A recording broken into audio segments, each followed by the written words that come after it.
So ito yung una nating pag-uusapan, yung patungkol dito kay Trillanes, Bongo, Bato, Albayalde at kay Sara. So yan po yung una nating pag-uusapan mga kababayan. Kasi according po dito sa nakarating sa akin, mga kababayan, si Trillanes po ay nagsasalita na. So ano nga ba ito? Mga kababayan, ipaparinig ko po sa inyo. Ipaparinig ko sa inyo. Hindi po tayo fake news. Meron po tayong sources. According po kasi kay Trillanes, mga kababayan, no? Si Sara Duterte ay hindi kasama sa may warrant of arrest ng ICC. So fake news si Aimee. Marami pong na fake news, mga kababayan. So ang sabi nga ni Aimee Marcos nung nakaraan, no, na si Sara daw ay nasa pinakailalim, bigla daw inuna. Tapos wala pa daw year 2027, makukulong na daw siya. Ngayon si Trillanes mismo nagsabi, hindi kasali si Sara sa warrant of arrest ng ICC. So ito po, pakinggan ninyo. Kulong ka na habang buhay. Ito pa, on national TV, he was saying that, tapos in-execute nila Bato, nila Bongo. Thousands died in the process. So, yan. Ngayon ng ICC, hindi rin yan basta-basta mag-file ka ng communication doon, then mag-issue sila ng warrant. No. Talagang very thorough yung kanilang investigation, yung threshold nila ng evidence, napakataas, certainty of conviction. That's why it took them 8 years bago nag-issue ng warrant. Sa madaling salita, merong ebidensya silang nakuha, kaya nag-issue ng warrant at kaya nakakulong si Duterte. Huwag na huwag niyong iisipin na inosente siya, yung kaaawaan, kasi hindi po santo si Duterte, siya ay demonyo. Kriminal. Kriminal pala. At yun ang dahilan kung ba't siya nakakulong. Hindi po natin pre-check yan ng politika lamang. Which obviously brings us to the next question, Senator. Thank you for that contextualization. Eto na. Medyo matagal na natin sinabi, pero last time we turned right. So ang narinig ko is, you're expecting early next year, yung kila, not only Bato, but you're expecting even Bongo potentially facing a warrant of arrest? Okay. Si Bato, ito po, mga kababayan, kung nanood man ngayon si Bato sa akin, Senator Bato, huwag ka pong kabahan. Kasi, bago daw magpasko, ikaw na. gumugulong na yung sa kanya. Latest na is yung early next year. So bago magpasko nga.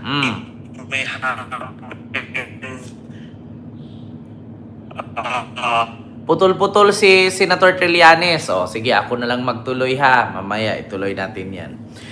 Sa mga hindi po nakakaalam, mga kababayan, so totoo nga talaga na meron na pong warrant of arrest si Bato.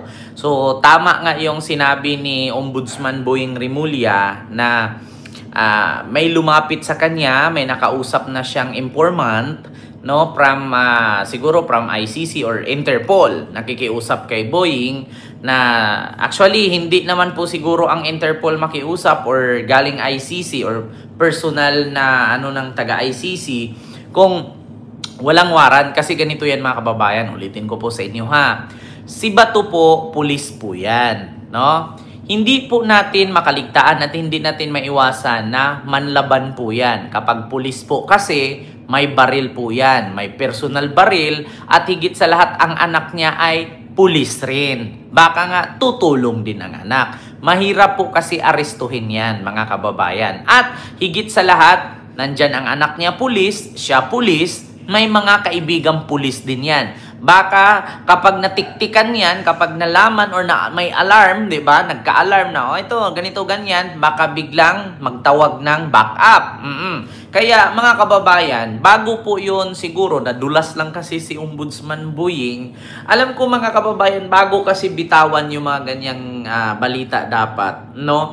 Ay kasi yan dapat pagplanuhan yan. May plan A, plan B kung paano arestuhin. Kasi mga kababayan, okay lang kung pareho kay Digong na walang makapanlaban kasi mismong bumaba siya ng eroplano. Hindi siya pwede magwala doon kasi airport yun eh. Marami lahat doon, naka-deployed na yung mga pulis, nandiyon yung mga airport personnel, at saka si Digong hindi po siya pwedeng magdala ng armas papuntang ibang bansa. Kasi bakit?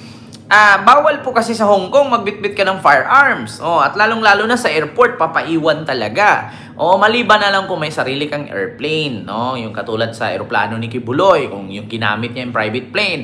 Wala Sumakay sila ng eroplano na Cebu Pacific or Philippine Airlines or AirAsia. Yun po ang kanilang sinakyan. Kaya wala siyang nagawa. Si Bato kasi mga kababayan ay hindi naman siya lumabas ng bansa. Nabalitaan nyo ba na pumunta siya, nag-abroad siya, or namasyal siya? Wala naman. So, nandito lang siya sa Pilipinas. So, kahit sabihin po nating maliit lang ang Pilipinas, kung naalala nyo po, yung Kappa, di ba? Yung Kappa founder na si Joel Apolinario ba yun? No, di ba nahihirapan din maghuli kasi marami siyang guns. No, si Joel Apolinario, kung naalala ninyo, bumili pa ng isang isla at doon nagtago. Kalauna, nahuli rin. Di ba? So ngayon mga kababayan, si Bato po sa mga hindi po nakakaalam, ang sabi dito ni Senator Trillanes, bago magpasko. So, pakinggan natin ha. Towards the end of... Putol-putol kasi siya Yung kay Bato. Okay? So, from first quarter of next year. Yung kay Albayalde, hindi pa sure kung magpa-prosper. So, pwede ulitin yung part, medyo naghang. Siguro hindi natuwa yung mga DDS. So, ano yung... Siguro hindi na natuwa mga DDS. Natin kay Bato, Bongo, and Albayalde. And whether the Garma factor will be important also here. Okay.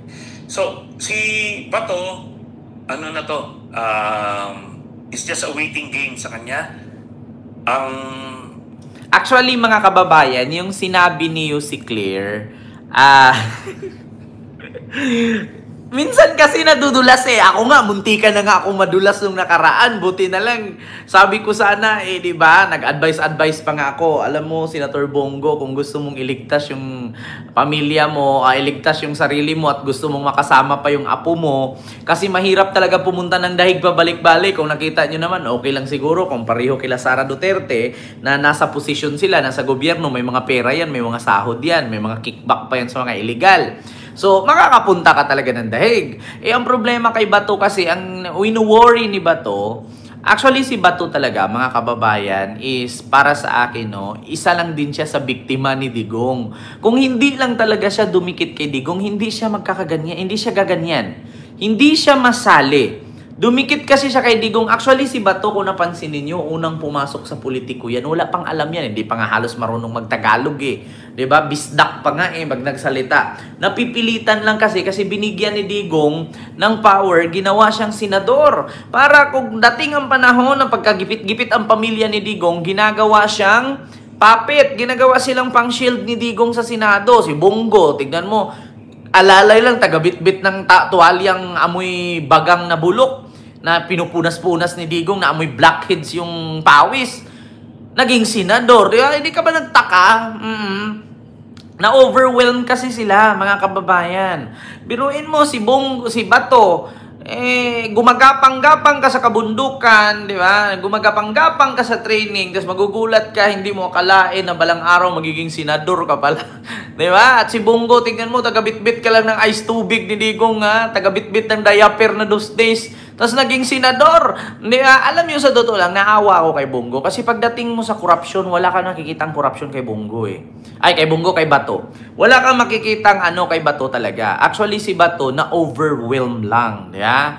Yung binigyan ka ng posisyon, tinulungan ka. Actually, biktima lang si Bato dyan Yeah? Biktima lang talaga si Bato, nadawit lang talaga siya. Yan ang totoo. Mga kababayan, hindi ako bias Hindi ko pinagtanggol si Bato. Nadawit lang talaga siya. Alam niyo yung nasubrahan kasi siya Alam niyo yung siyempre pinuri ka ni pinuri, Tapos naging PNP chief ka from 1-star general to 4-star bigla. Di katulad kay General Torre na dumaan mo ng CIDG, dumaan mo ng ganito hanggang sa dumaang PNP chief ng Davao, dumaan ng CIDG hanggang sa naging PNP chief.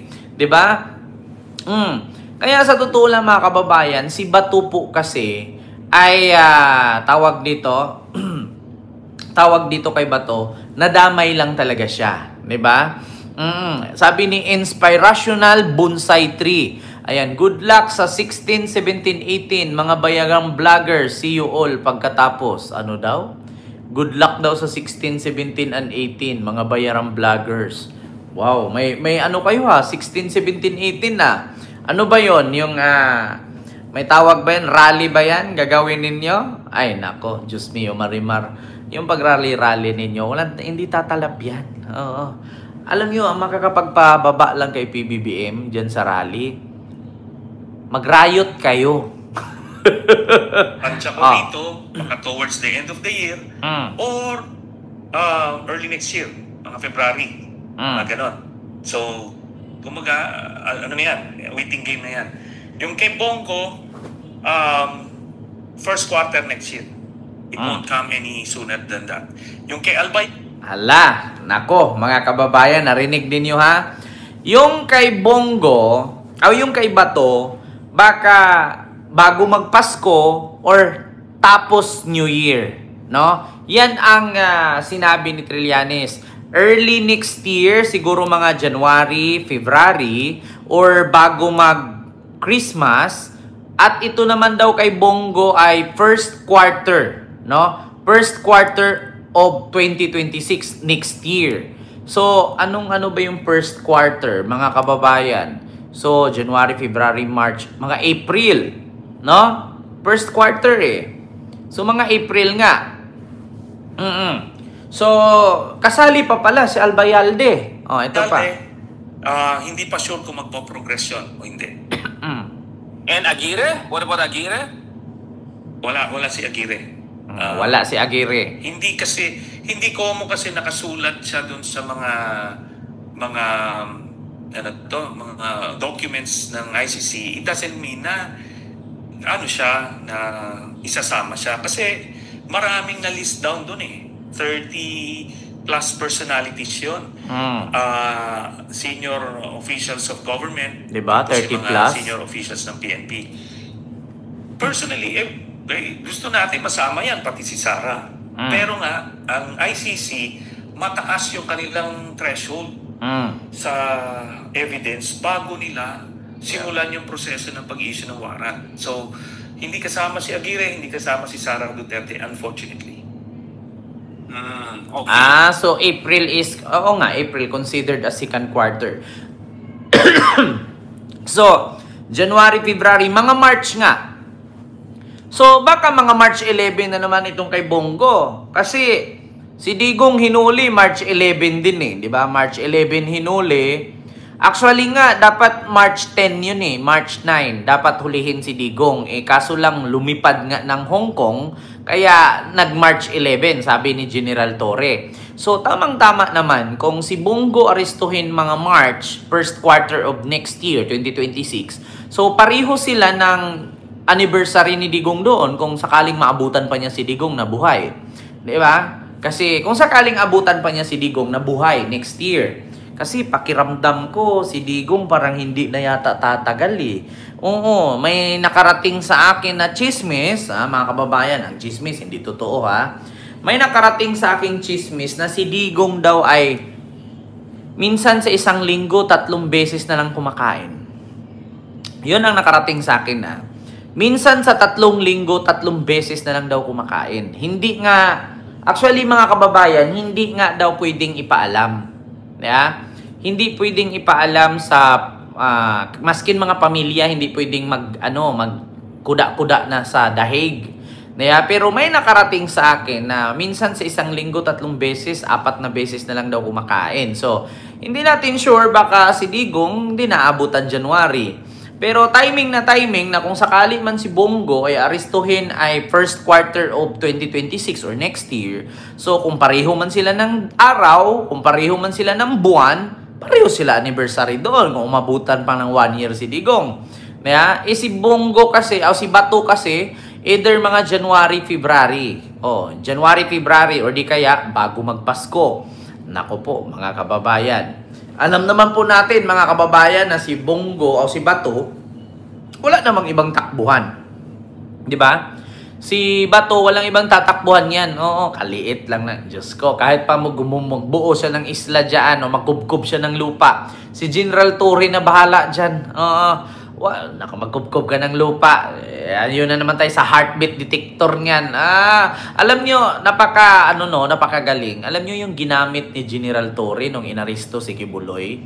Alam nyo yung ginamit din na radar kung paano nila binasa ang Pyramid of Egypt? Yung para siyang laser radar na kahit napakatigas na mga bloke na mga marmol ng Egypt na pyramid, nakikita nila kung saan yung kwarto, saan yung chamber, saan yung nilibing yung mga immortal, yung mga pero, yung mga princess, yung mga prinsipe, yung mga prinsesa. No, nakikita nila dun sa radar laser na parang night vision. Ganun ang ginamit ni General Torre, kaya natuntun si Kibuloy. Kaya nga sabi ni General Torre, pag hindi ka lumabas yan, pasabugin namin to. Yeah? Yun nga, sumuko. Diba? Kaya kahit si Bato maggubgob ng lupa, kahit mag-disguise siya.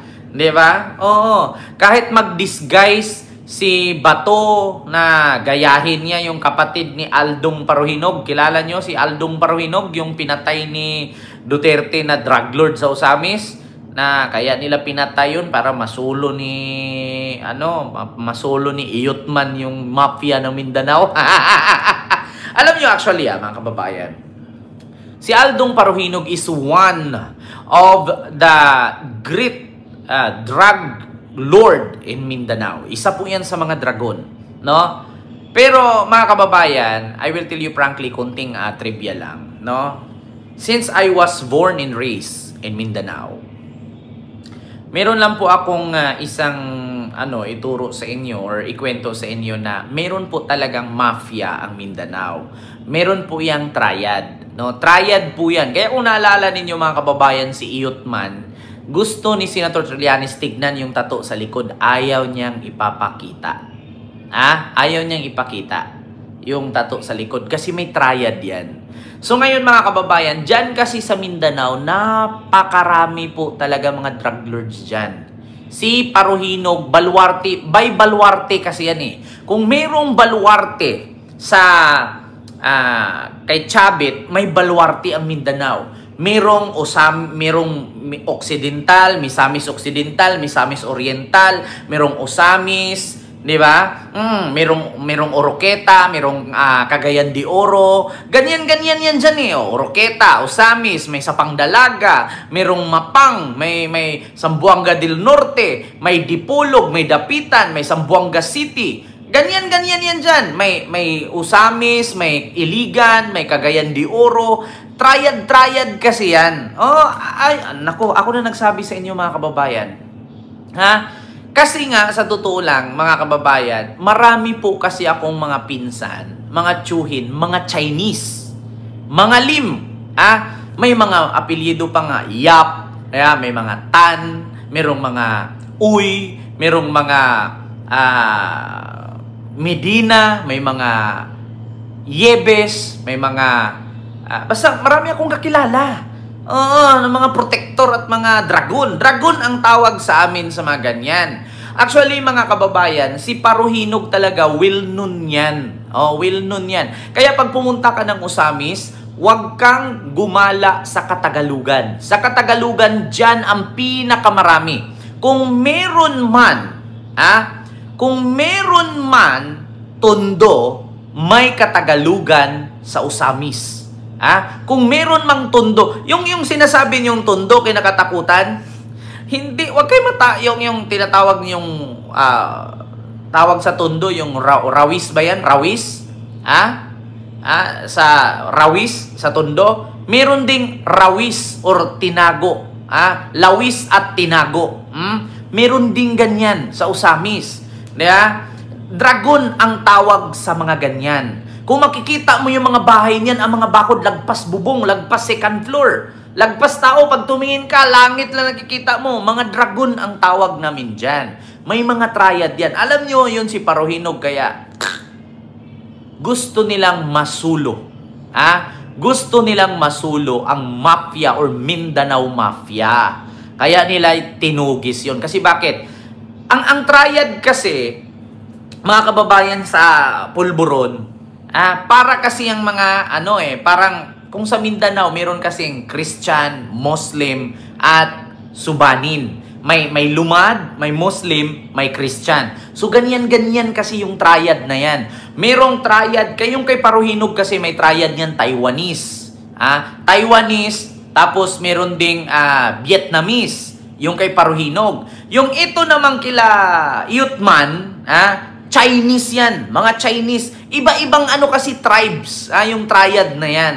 Ang Mindanao kasi, mafia yan. May Mindanao Mafia. Maniwala kayo sa akin mga kababayan. Since I was a child, I know everything. Itanong nyo kay Nuba Paruhinog na anak ni Aldong. Alam ni Nuba yan. Si Tebes? Itanong ninyo kay Tebes. So, yun po mga kababayan. Kaya sa totoo lang, mga kababayan, ito po, yung ating ngayon na pati daw pala si Albayalde, pero hindi pa daw sure ni Trillanes kung kasali si Albayalde, pero si Sara wala sa warrant of arrest ng ICC. Di ba? I will tell you frankly, palitan daw minsan ng I will tell you the truth para maswak. Pareho lang naman yung prank. Alam niyo sa totoo lang, mas maganda kasi yung prangkahan kaysa the truth. Kasi pag sinabi mo, I will tell you the truth, marami namang nagsisinungaling, truth din ang sinasabi. Mas maganda yung I will tell you frankly. Di ba? Nako po. Ito nag-comment, sabi ni Riza Alagenia, since birth alam na ni Kentia. Alam ko talaga, Diyos ko. Yung tsuhin ko nga, nagugulat ako, harap lang sila ng Medina Campus, ng Misamis Occidental, nagugulat, nirakrakan sila. Mga lim yun. Mga lim. Kaya pala may balita noon, binisita ni, ayoko na, Ma'am Net Vlog. Bahala na si Lord dyan. So clearly that takes us to the situation in the Senate right now. As we speak, Senator Trillanes, this is the institution you're very familiar with. Marami kang napagdaalan nung time na senador ka. And of course, one of the most memorable moment is yung basically the institution stood by you when Senator Soto was last Senate President. What is your read of his Senate presidency so far? And what is your read of these rumors of a counter coup? Kasi we want to talk about the bigger coup rumors na si Ronald Llamas has been feeding on and feeding off. But before we go to the bigger destabilization, ayan, mga kababayan, ang usapin kasi rally na kasi yung usapin sunod nila Basta yun po mga kababayan, yung sinabi ni Senator Antonio Trillanes na wala si Sara sa warrant of arrest ng ICC. Marami po kasing mga tinanggal doon. Actually, 30 daw po yan ka mga personalidad. Merong mga mga PNP officials, meron ding mga high-ranking official sa PNP at may mga cabinet member noon. Ngunit wala din daw si Aguirre. Kung nakita niyo, nandun si Aguirre sa ICC Pinos pero hindi daw kasali. So si Albayalde, inaantay pa kung mag-grant or tawag doon, ang tawag dyan, ang sinabi ni Trillanes, kung meron bang ilalabas o wala. 'Di ba? So yun po yun, mga kababayan.